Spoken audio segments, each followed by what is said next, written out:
Right. There is going to be an update. Newsflash, late sequel in this series because I'm a fucking liar. Because I'm a fucking abject liar. That's why. No. I thought of another Netflixical related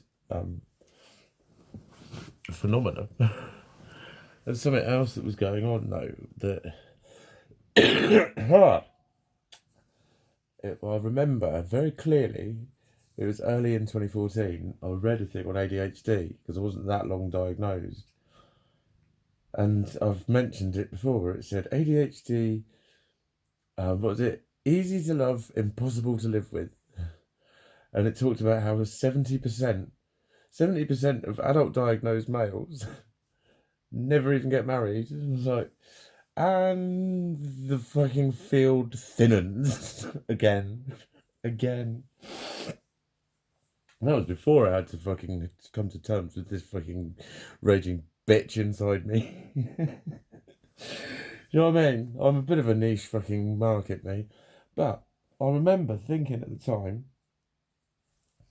like, I don't want to get to, like, my deathbed, whatever, or, like, very late in life, and think, how much fucking time have I invested trying to find this woman that society has been telling me is going to come along and not make my life all better? Because as soon as I say that, people think, well, why were you relying on a woman to make your life? It's like, no, I wasn't.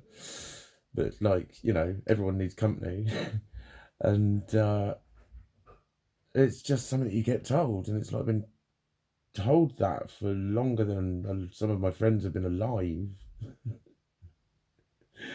You know what I mean? But what I said was, I've got the time between now and then, and I don't want to think that somehow my life would have been just that little bit more complete, and I'd have been a little bit more validated as a man somehow if a woman would have wanted to live with me forever and have my babies. But I think a hell of a lot of people do need that validation, and I think a hell of a lot of people get that fucking validation 20 odd years earlier than I do. But I just thought, well, if it is what it is, there are a few people who never ever get married. So, if I'm gonna be one of them, so fucking what then? Just do something else in the meantime and see what happens. And just accept it as a possible inevitability with the way the world is, and with the way that everyone's so fucking demanding, and the way that I just of most of my relationships have just been like, there seems to be this massive list of things that you've got to fucking do, basically. I don't know. They've just, a lot of my relationships have been experiences in being fucking nagged. You don't do this enough. You always do that. You don't do that. I just like, it's, yeah. I've had a lot of very short relationships. Which means I'm shit at relationships. On the other hand, not too bad at getting girlfriends, it would seem. I never used to be. But it was part of a decision that just like, so it might happen then. So just like accept it. It's Dale Carnegie. It's the what's the worst that could happen, and is accept that it's already happened and then carry on living your life, sort of thing. It's a little bit more to it than that. That's basically it. You just go, well, what's your backup plan? What would you do? What I'm doing right now is I'm moistening my lips, because you're just going to see the phenomenon. I'm not wearing lipstick, but if I said that my lips are almost the same colour as my hat, you'd almost think they were. But then, right, if I say they're also almost the same colour as my top, right, and now look at those two. And now just let it fuck your head up.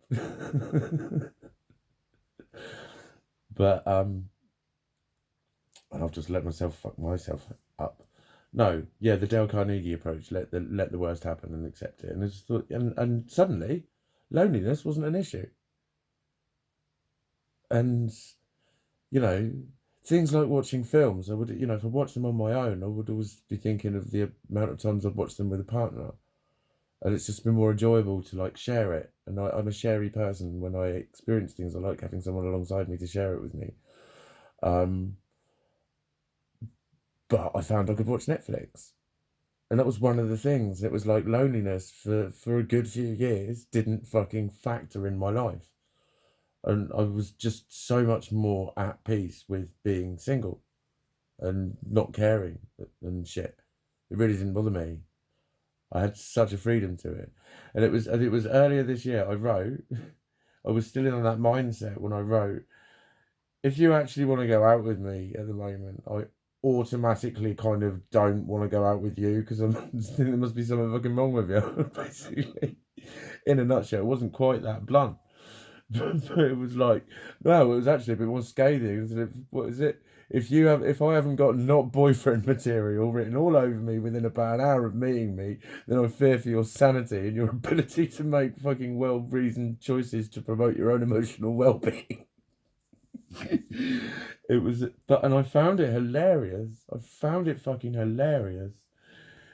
But I think it was just because it was a lot of it was linked into one of the things that ended up in that letter, which was another one of my tragic fucking outcome measures, was like to at least drop the fucking ability of who the fuck would want you anyway. And that wasn't coming from a place of just woe is me-ness. It was like, seriously? I can't fucking have a discussion about a fucking phone contract without fucking screaming. I get really fucked up over shit. What the fuck am I going to bring to a relationship? I can be very fucking hilarious when I'm happy, if you make me happy. And I was also thinking, how can I not be fucking toxic? How can I not be fucking, like, what I mean is, how can I not form attachments if you're lovely? Because you'll fix a bit of me and it'll be so fucking wonderful and I'll start to be happy again. And then it's like anyone would go and form what they call a toxic attachment. And what toxic attachments are is basically a fear of losing it. And that's it in a nutshell. If you just, oh my God, that's amazing, I can't lose it. That's when you formed a toxic attachment, and that's when you'll be fearful in your relationship. And so I just knew, I just thought, well, of course that would happen. So just be sensible and don't worry about anything. And it was around that sort of time that suddenly I started to feel really fucking lonely. And I think it was then I was going through the shit at Dr. Bleepities. And finding out how much of a fucktard I was. An emotional fucktard. A total emotional fucktard. And here's the fucking proof.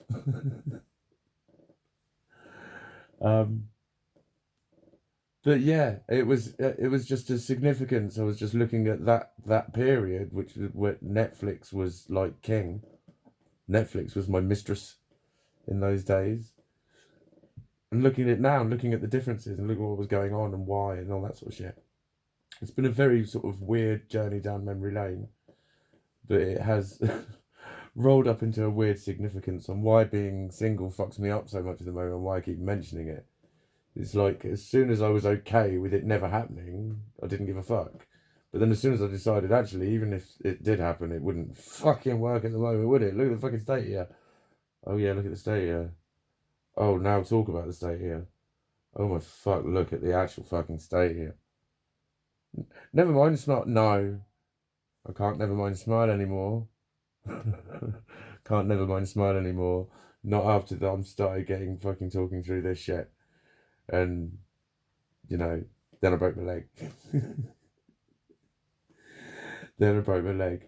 But yeah, like, loneliness has been the bitch this year. It has been the fucking bitch. Complete and utterly. And I had it licked. I had it fucking licked for a good 4.5 years. I had it completely and utterly beaten. Didn't feature in my life, and it was one of my biggest freedoms for so long. I'm pretty sure until I wrote that fucking post, whenever that was. I don't even know. I don't even know. Ooh.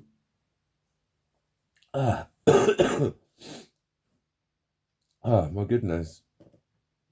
I don't quite know what came over me then and took over my thoughts, but yeah, it's like I was reflecting on it. It's like, and it's not as crippling now, and it's been the last, I don't know.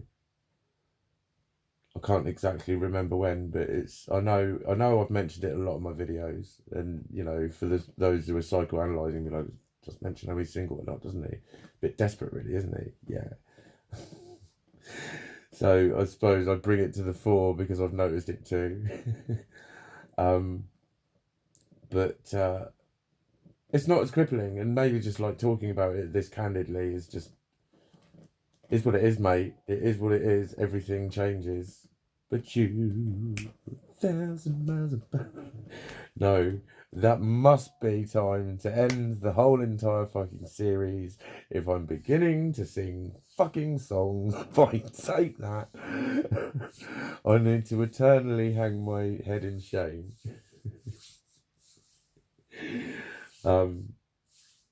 Yeah, let's just leave it there, shall we? And thanks for watching.